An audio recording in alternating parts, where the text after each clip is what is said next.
네, 오늘 우리 하나님이 우리에게 주신 말씀 함께 나눌 텐데요. 빌립보서 2장 19절에서 24절까지의 말씀입니다. 우리 5절의 말씀이니까요. 6절의 말씀이죠. 6절의 말씀이니까요. 우리 한 목소리로 함께 봉독하도록 하겠습니다. 자, 19절부터 24절까지의 말씀입니다. 함께 읽습니다. 내가 디모데를 속히 너희에게 보내기를 주 안에서 바람은 너희의 사정을 알므로 안위를 받으려 함이니 이는 뜻을 같이하여 너희 사정을 진실히 생각할 자가 이밖에 내게 없음이라. 그들이 다 자기 일을 구하고 그리스도 예수의 일을 구하지 아니하되 디모데의 연단을 너희가 안 하니 자식이 아버지에게 함같이 나와 함께 복음을 위하여 수고하였느니라. 그러므로 내가 내 일을 어떻게 될지를 보아서 곧 이 사람을 보내기를 바라고 나도 속히 가게 될 것을 주 안에서 확신하노라. 아멘. 아멘. 네, 우리가 디모데입니다라는 제목으로 오늘 말씀을 함께 나누도록 하겠습니다. 자, 오늘도 빌립보서의 말씀이 이어집니다. 자, 여러분, 빌립보서는 어떤 말씀입니까?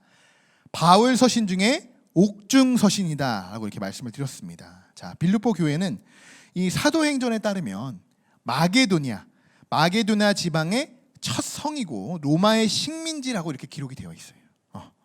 쉽게 말하면 유럽에서 맨 처음으로 세워진 교회, 그 교회가 빌립보 교회라는 거예요. 그러니 박해가 심했겠죠. 전혀 사람들이 이 그리스도의 복음을 받아들인다는 것이 어려웠을 거예요. 자, 그러나 로마 식민지였기 때문에 로마에 아주 핍박이 강력했답니다. 그럼에도 불구하고 그러나 그 가운데서도 복음을 전했던 사람이 있었다는 거예요. 그 가운데서도 개척했던 사람이 있었다는 거예요. 그가 사도 바울이었습니다. 그러나 너무나도 아주 고진 핍박 때문에 얼마 가지 못해 바울은 곧 옥에 갇히게 됩니다. 자, 우리가 빌립보서를 묵상할 때는 늘 이런 뒷배경이 있다는 거, 이런 백그라운드가 있다는 것을 우리가 염두에 두고 말씀을 우리가 묵상하는 것이 좋습니다. 그래야 빌립보 교인들에게 전하는 이 메시지가 더욱더 좀 감동 있게, 좀 뜻깊게, 더 큰 은혜로 우리가 들려지게 될 것입니다.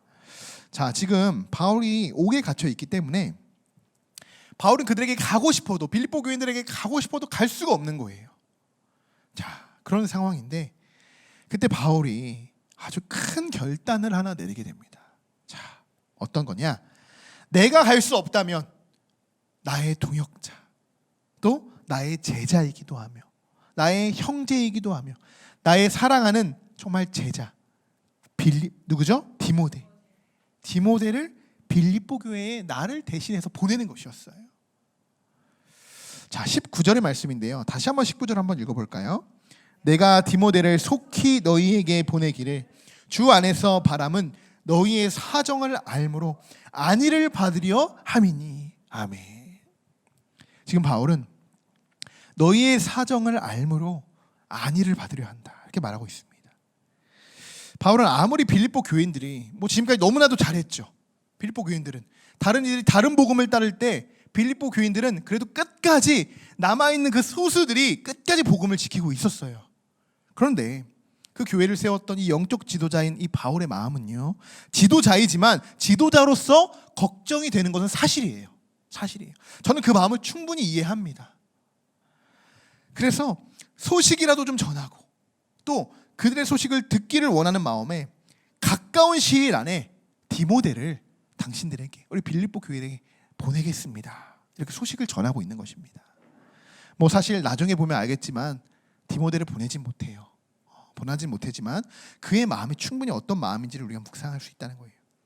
여러분, 사실 우리는 다 이런 디모데와 같은 역할을 해야 되는 사람입니다. 디모데와 같은 역할. 지금 바울이 디모데를 보낸다고 이렇게 쓰여 있지만 사실은 하나님께서 우리를 이 땅에 보내신 거죠. 좀 더 깊이 들어가 보면 하나님의 아들, 그의 아들 독생자 예수 그리스도를 이 땅에 보내셨어요. 다 중요한 건 뭐냐? 보냈다, 누구를 보냈다, 예수 그리스도를 보냈다 이게 아니라요, 왜 보내느냐가 중요한 거예요. 왜 보냈냐, 이것이 중요한 부분이에요. 여러분, 예수님이 이 땅에 오신 이유가 뭡니까? 자기 백성을 그들의 죄에서 구원할 자. 예수님의 이름이잖아요. 그 자체가. 이게 예수님이 이 땅에 오신 목적이라는 거예요. 그래서 우리가 예수 그리스도를 통해 구원받고 지금도 내 안에 계신 예수 그리스도를 만나며 우리가 예수 그리스도의 예수님의 사람으로 그렇게 살아가고 있지 않습니까? 그렇다면 바울이 디모데를 보낸다는 것에는 어떤 의미가 있을까요? 예수님과 같이 뭔가 이렇게 구원자, 이미 구원할 수 있는 그런 상황은 아니죠. 인간이기 때문에. 구원자 같은 역할은 아니지만 그들의 소식뿐만이 아니라 영적으로도 흔들리지 않도록 그들을 세워주고 끌어주고 빌립보 교인들을 바른 길로 인도해주는 역할, 이것이 뭡니까? 영적 중보자의 역할이라는 거예요. 영적 중보자의 역할.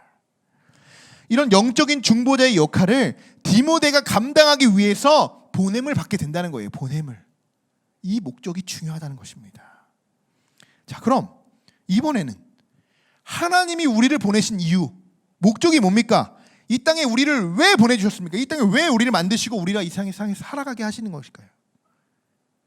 좀 쉽게 우리가 생각해 보면 하나님께서 그럼 왜 지금 저를 또 우리 성도분들을 왜 함께하는 교회로 부르셨을까? 왜 이곳에 부르셨을까? 지금 이 시간에 나와서 예배하게 하신 걸까? 물론 우리의 가장 목적은 최고의 목적은 뭐예요? 하나님을 예배하는 거죠. 하나님을 예배하는 것이 목적인데요. 자, 그것 말고 그 외에도 예배 외에도 우리를 부르신 목적이 다양해요. 다양합니다. 무조건 예배만 하는 거 그것은 당연한 거예요. 물론이에요. 그렇지만 그 외에도 우리가 해야 하는 목적들, 역할들이 굉장히 많습니다. 자, 이것을요 조금 더 구체적으로 체계적으로 본다면 교회의 역할, 교회의 기능이라고 볼 수 있어요. 우리의 몸이 뭐죠? 우리는 성전이라고 하잖아요. 우리가 교회예요. 즉 그 역할. 그러면 교회의 역할은 어떤 것이 있을까? 교회의 역할, 이 땅에서 교회가 해야 하는 역할은 어떤 부분이 있습니까? 이것을 제가 한번 정리해 봤어요. 많은 학자들도 함께 이렇게 정리하는 부분이에요. 제가 스스로 정리한 건 아니고 제가 여러분들에게 한번 설명해 드리려고 해요. 5가지가 있는데요. 첫 번째는 이겁니다. 레이투르기아라고요. 좀 글씨가 작죠. 잘 안 보이실 텐데 제가 한번 읽어드릴게요. 레이투르기아라는 것은 뭐냐? 예배라는 것입니다. 예배. 예전이라고 하는 뭔지 아시죠? 성만찬, 세례, 이런 예전을 이야기하는데 예전도 이 안에 다 포함이 되어 있어요. 레이투르기아라는 거예요. 이게 혹시 교회의 역할이라는 거예요. 첫 번째. 두 번째 뭐냐? 케리그마. 좀 들어보셨을 거예요. 이건 케리그마. 말씀 사역이에요. 말씀 선포. 교회는 말씀이 없으면 아무것도 없는 껍데기에 불과하죠. 말씀을 전하고 말씀을 듣고 말씀을 전달하고, 여러분 이 사실 케리그마, 이것이 교회의 역할 중에 빠져서는 안 되는 부분이에요. 세 번째 뭐냐? 디아코니아. 이것도 들어보셨을 텐데 봉사라는 것입니다. 봉사. 내 이웃을 내 몸과 같이 사랑하라 라는 말씀을 실천하는 것이에요. 그래서 다른 말로 하면 또 구제라고도 할 수 있어요. 구제. 자, 네 번째는 뭐냐? 가장 많이 여러분 들어보셨을 거예요. 코이노니아라는 거예요. 코이노니아. 이것은 성도와 성도 간의 교제. 하나님 안에서 목회자와 성도 간의 교제들을 이야기합니다. 코이노니아. 다섯 번째 뭐냐? 디다케라고 이야기합니다. 디다케. 이거는 교육, 에듀케이션을 이야기합니다. 가르치는 사역이에요. 교회에서 진행되는 양육, 제자 훈련 등등 이런 것들을 이야기합니다. 5가지를 다시 말씀드리면 레이투르기아, 예배라는 것이고, 케리그마, 복음 선포, 말씀 사역, 디아코니아, 봉사, 그리고 코이노니아, 교제, 그리고 디다케, 교육. 이 5가지의 기능의 역할을 교회가 잘 운영하고 감당하고 활성화시킬 교회 성장하는 거예요. 문제는 이 5개 중 하나라도 이렇게 뭔가 좀 수평이 이루어지지 않으면 교회는 비정상적으로 성장하게 됩니다. 어느 한 부분, 열심히 예배에만 집중하는 교회는 예배의 그 선만, 그래프만 올라가겠죠. 나머지는 또 떨어지고, 또 어느 교회는 교육이, 이 디다케가 약할 수도 있어요. 또 어느 교회는 디다케가 높을 수도 있죠. 그런데 이것이 고루 갖추는 것이 중요합니다. 고루 갖추는 것이. 그것이 굉장히 어려워요. 이것이 교회에서 우리가 기본적으로 해야 하는 역할입니다. 기능들이에요. 그래서 뭐 제가 스스로 정한 것도 아니고 성경을 통해 정리된 교회의 기능이라고 보시면 됩니다. 뭐 사실 교단마다 이 5가지를 뭐 3개로 줄이는 그렇게 보는 데도 있어요. 뭐 캐리그마 안에, 말씀 안에 뭐 교육도 들어가 있다, 뭐 이렇게 볼 수 있는데, 저는 오늘 그냥 그 모든 것을 다 풀어서 하나씩 다 풀어서 5가지로 한번 정리를 해보여서 여러분에게 소개하고 있는 것입니다. 어쨌든 이 위에 5가지 역할들이 제대로 기능을 발휘할 때 교회는 역동적으로 움직일 수 있다는 거예요. 역동적으로. 우리가 교회라고 했죠. 우리가. 그럼 이 5가지가 다 갖춰져 있어야 돼요. 예배. 여러분 한번 점검해 보시죠. 예배가 지금 내가 잘 갖춰지고 있는가? 예배. 한번 여러분에게 5가지니까 한번 20점씩 점수를 줘보세요. 100점 만점에. 예배는 정말 몇 점 정도 되십니까? 그리고 말씀. 여러분들은 말씀을 뭐 전하는 뭐 이런 그런 자리는 아니지만 그 말씀을 얼마나 한번 가까이 내가 사모하고 있는지, 묵상하고 있는지 한번 생각해 보십시오. 내가 말씀의 비중을 얼마나 내 삶에 두고 있는지. 3번째, 봉사. 내 이웃을 내 몸과 같이 사랑하는 마음으로, 내 이웃을 정말 얼마나 사랑하고 구제하고 이웃을 섬기고 있는지, 희생하고 있는지 한번 점수를 매겨보십시오. 4번째, 코이노니아. 우리 교회 안에서, 교회 외에서도 내가 얼마나 성도들과의 교제를 잘 하나님 안에서 잘 이루고 있는지. 마지막 5번째, 디다케. 나는 교회 안에서 얼마나 많은 교육들을 받고 훈련을 받고 또 여러 가지 프로그램들을 참여해서 내가 영적인 성장으로 계속 이끌어갈 수 있도록 나를 계속 채찍질하고 있는지 한번 점검해 보십시오. 몇 점 정도 되십니까? 너무 많기 때문에 다 물어보면 오늘 집에 못 가니까. 그래서 여러분들은 아무리 못해도 70점 이상은 되셔야 돼요. 70점 이상은. 다 뭐 80점 이상인 줄 믿습니다. 80점 이상인 줄 믿어요. 이 5가지 기능들이 제대로 우리 안에 들어갈 때, 목회자뿐만이 아니라 교회뿐만이 아니라 모든 성도들이 함께 그리스도를 믿고 따르는 모든 이들이 이 기능을 제대로 가질 때 이 나라는 하나님의 나라로 잘, 하나님의 섭리대로 잘 운영되고 누가 바라지 않아도 세상의 뜻이 아닌 하나님의 뜻대로 이 나라가 잘 돌아갈 줄 믿습니다. 전 세계가 하나님의 섭리대로 잘 이루어지고 형통하게 그렇게 우리가 하나님이 주신 축복을 누리며 우리가 살아가게 될 줄 믿습니다. 이 5가지 기능을 여러분 꼭 기억해 주셨으면 좋겠어요. 바울도 디모데를 보내면서 이 5가지를 염두하면서 디모데를 보냈겠죠. 20절의 말씀인데요. 같이 한번 읽어보겠습니다.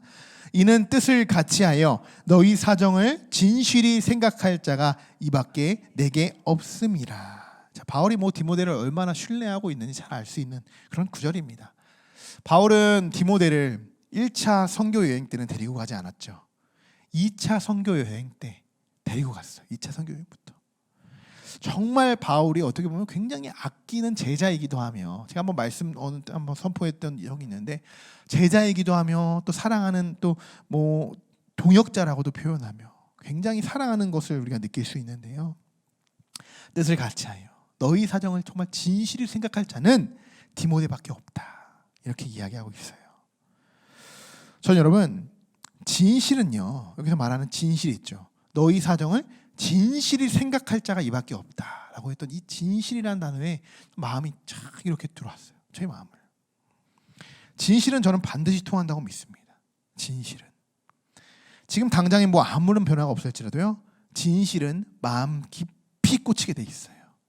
어느 순간 그 진실이라는 것이 나의 세포를 만지고 나의 신경을 건드리고 근육을 건드려서 내가 어느덧 변하게 됩니다. 그것이 진실의 힘이에요.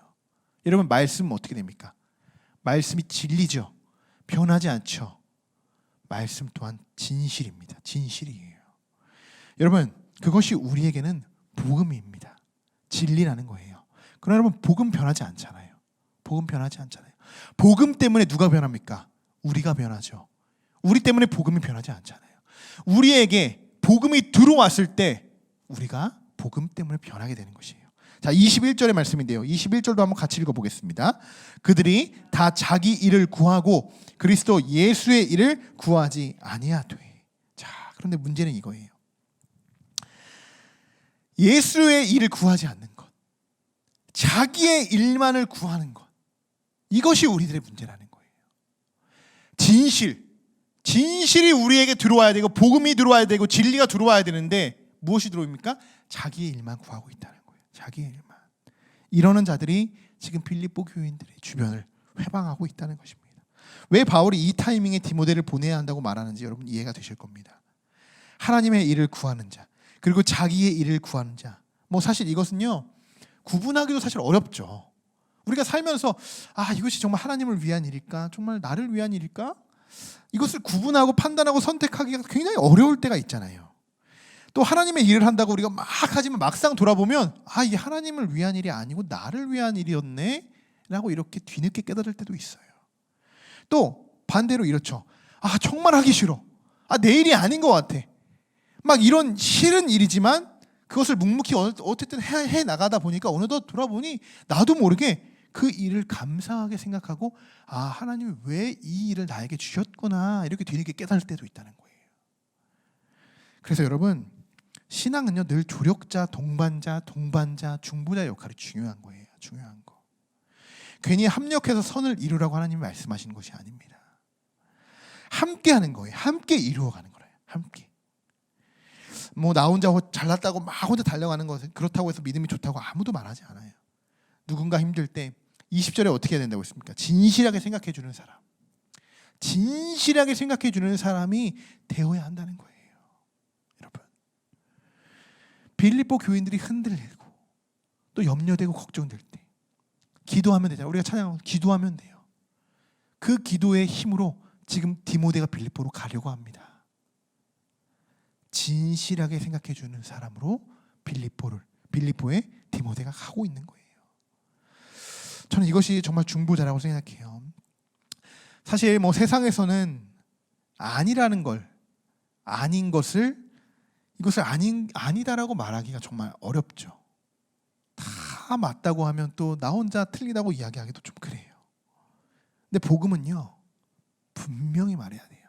분명히 아닌 건 아니다, 맞은 건 맞습니다. 복음에 있어서는 우리가 타협하지 말아야 된다는 거예요. 그게 진실이에요. 뭐 그거 말 안 해주면 뭐 그 사람 어때요?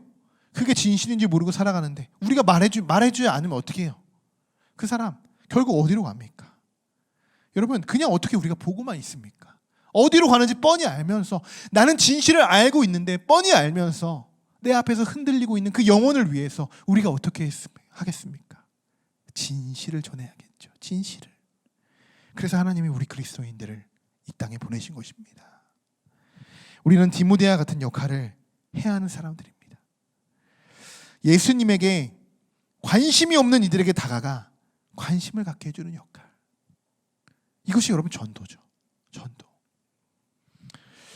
제가 이제 지난 수요일에도 말씀을 전했지만 요즘 그래요. 우리가 이제 특별 전도 기간이라 그런지 모르는데 자꾸 요즘 죽은 영혼들, 아직 막 예수 그리스도의 성령이 들어가지 못한 영혼들이 있잖아요. 그런 영혼들에 대해서 자꾸 마음이 쓰여요. 뭔가 특별 우리가 전도 기간에 만나는 영혼들을 한번 보십시오. 그들이 어떻습니까? 겉보기에는 굉장히 세요. 막 강해요. 겉모습 뒤에는 그들의 순수한 모습을 발견하지 않습니까? 순수한 모습. 그게 진짜잖아요. 그게. 그런데 막상 또 교회는 가기 싫어. 또 막상 예수님은 믿어야 하지만 또 내가 그것에 대한 헌신과 섬기려고 하는 그 마음은 쉽게 다가가지 못하는 그 이중적인 마음. 우리 충분히 이해하지 않습니까? 그래서 우리가 기도하지 않습니까? 우리 전도 대상자를 위해서. 그런데요, 그 안에는 그들의 순수한 마음이 살아있어요. 살아있어요. 분명히 여러분 우리가 그거를 우리 특별 전도 기간에 보고 있지 않습니까? 처음엔 뭐 다가가서 뭐 쭈뼛쭈뼛하면서 말도 제대로 뭐 답변도 하지 않은 것처럼 이렇게 대충대충 하면서 뭐 그러는 것 같지만 어느덧 1분, 2분 말을 하다 보면 그렇잖아요. 그들의 그 순수한 마음을 우리가 발견할 수 있다는 거예요. 발견할 수 있었어요. 그들이 막상 뭐 교회에는 막 오진 않지만 그들이 어떻습니까? 기도를 부탁해요. 기도해 주십시오. 기도해 주십시오. 그리고 목회자를 의지하고자 하는 사람도 만날 수 있어요. 나를 좀 이끌어 주세요. 나를 좀 인도해 주세요. 뭐 그들이 얼마나 알겠습니까? 그냥 예수님이구나라는 것 조금만 알겠죠. 그런데 그 안에, 그 겉모습 뒤에 자신의 연약함을 그 스스로도 아는 거예요. 근데 그 스스로를 알고 정말 기도를 부탁하고 자기를 뭔가 이끌려 나가는, 좀 이끌어 달라는 그런 간절함이 그들 안에 있다는 것을 발견하게 되었습니다. 저는 지금 우리가 디모데라고 생각해요. 디모데. 우리가 그런 마음으로 주일에 특별 전도를 나갔으면 좋겠어요. 우리가 지금 디모데로서, 바울이 보낸 디모데가 아닌 하나님께서 보내신 디모데로서 우리가 빌립보 교인들, 그리고 빌립보 교인 외에도 예수 그리스도를 영접하지 많은 로마 사람들도 그들을 향해 만나서 그들을 만나고 만나러 가는 거예요. 복음에 모르는 자들에게 우리가 나간다는 거예요. 하나님이 보내신 디모데, 우리가 디모데라는 거예요. 우리가 디모데. 저는 이번 주에 또 어떤 분들을 만나게 될지 너무 기대가 됩니다. 기대가 됩니다. 자, 우리 한번 옆 사람과 한번 이렇게 인사했으면 좋겠습니다. 우리가 디모데입니다. 한번 인사해 볼까요? 우리 온라인으로도 함께 예배하는 성도분들, 우리가 디모데입니다. 한번 이렇게 인사 나눠주시면 좋겠습니다.